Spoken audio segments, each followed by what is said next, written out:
प्रिय विद्यार्थियों नमस्कार। मैं मुन्ना लाल शर्मा, शासकीय model higher secondary school Kolaras.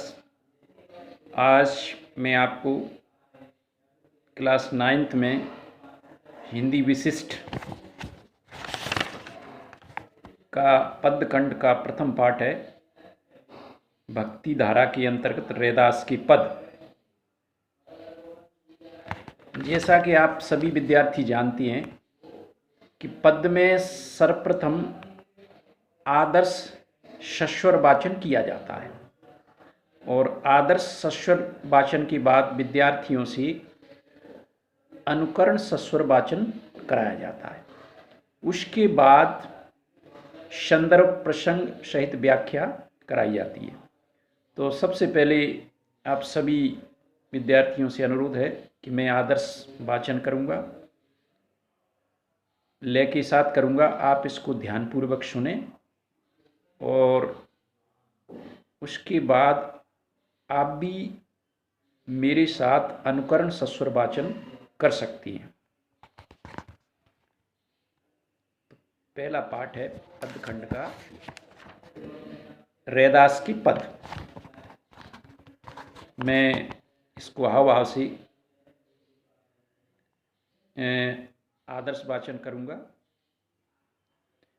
प्रभु जी तुम चंदन हम पानी, प्रभु जी तुम चंदन हम पानी, जाकी अंग अंग बास समानी, प्रभु जी तुम घन वन हम मोरा, प्रभु जी तुम घन वन हम मोरा, जैसे चितवत चंद चकोरा, प्रभु जी तुम दीपक हम बाती, जाकी ज्योति बरे दिन राती, प्रभु जी तुम मोती हम धागा, जैसे सो नहीं मिलत सुहागा, प्रभु जी तुम स्वामी हम दासा, ऐसी भक्ति करे रे दासा।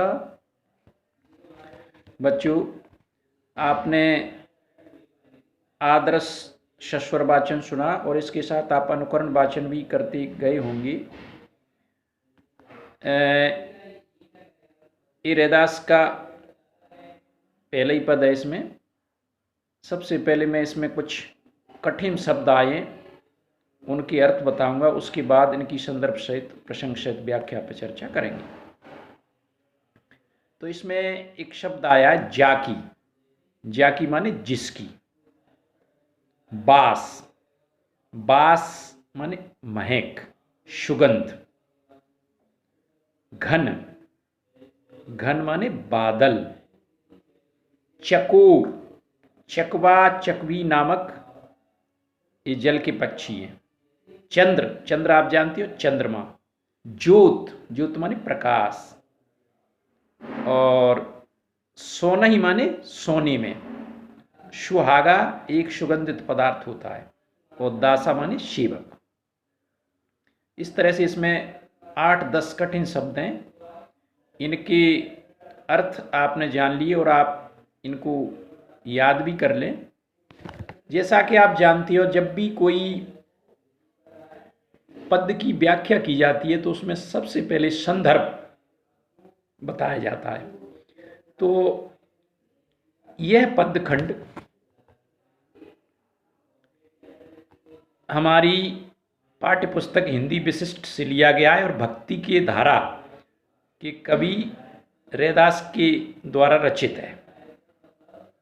प्रसंग में इस पद्यांश में कवि स्वयं ईश्वर के स्मरण में लीन रहता है, उस पर चर्चा की गई है। तो इसमें प्रभु जी तुम चंदन हम पानी, जाकी अंग अंग बास समानी। कवि ईश्वर की भक्ति में स्वयं को इस तरह लीन करना चाहता है जिस तरह से पानी में चंदन घुला होता है, अर्थात उसकी सुगंध शरीर के प्रत्येक अंग अंग में समा जाती है। इसी प्रकार कवि ईश्वर की अनुभूति अपने अंग प्रत्यंग में महसूस करता है। प्रभु जी तुम घन बनम मोरा, जैसे चितवत चंद चकोरा। कवि यहाँ भक्ति भाव को और स्पष्ट करते हुए कहता है और अपने आप को जंगल का मोर बताता है और ईश्वर को बादल के रूप में प्रस्तुत करता है। इसी प्रकार से आगे प्रभु जी तुम दीपक हम बाती, जाकी ज्योति बने दिन राती। कवि ईश भक्ति में एकाग्र होते हुए कहता है कि दीपक में बत्ती तेल के सहयोग से निरंतर जलती रहती है, इसी प्रकार से मैं भी ईश्वर आपसे जुड़ा रहूं। प्रभु जी तुम मोती हम धागा, जैसे सोनई मिलत सुहागा। आगे कवि अपने आप को धागे के रूप में बताता है और ईश्वर रूपी मोती से पुरोया हुआ रहता है। प्रभु जी तुम स्वामी हम दासा, ऐसी भक्त करें रैदासा। इस प्रकार कवि रैदास कहते हैं कि हे प्रभु तुम मेरे स्वामी हैं और हम सभी प्राणी तुम्हारे सेवक हैं और मैं इस तरह से आपकी भक्ति करता रहूं। इसमें विशेष के अंतर्गत आप लोग लिखोगे कि इसमें अलंकारों का प्रयोग हुआ है, इस पद में ब्रज भाषा का प्रयोग हुआ है और भक्ति एवं ज्ञान के सहज रूप को कवि ने इसमें उद्घाटित किया है। तो इस प्रकार से आप पद की व्याख्या करेंगे। धन्यवाद।